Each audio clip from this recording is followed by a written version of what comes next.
Hello, today I'm going to show you how the circle of fifths works so you can make scales. Yeah, it's also known as the cycle of keys as well. So we're going to start off, there's something you just got to memorize it. So at noon, at 0000 hours, it's going to be C. C has no sharps or flats in it. So what we're going to do is we're going to have one sharp at 1 o'clock, 2, 3, 4, 5, 6, and we'll do 7 sharps there, okay? So you can see how it's kind of like a clock going on. So C has no sharps or flats. So you might figure out, well, how can I figure out the next key? Well, we just count up 5.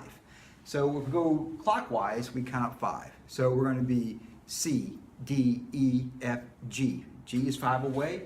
So the first key that has a sharp in it is going to be G. Now let's figure out the order of sharps also. And also with that, you just count up 5. So you have to memorize the first sharp is F.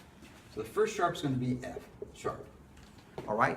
If you count up 5 from that, you get your next sharp. So F, G, A, B, C is going to be the next sharp. And remember, we're going to say sharp for each one of those.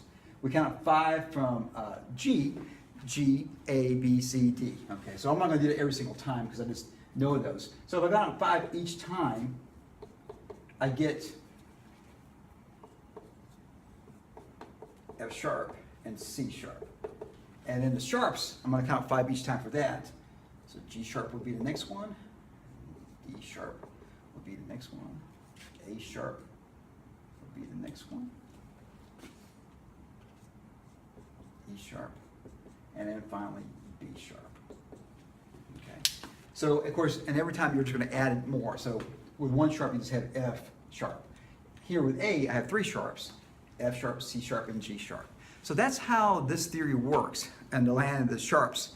And that's how you figure out your sharp keys. As always, rock and roll, and of course, it does compute. If you like this type of content, please subscribe to my channel because I totally would have computed. Yeah.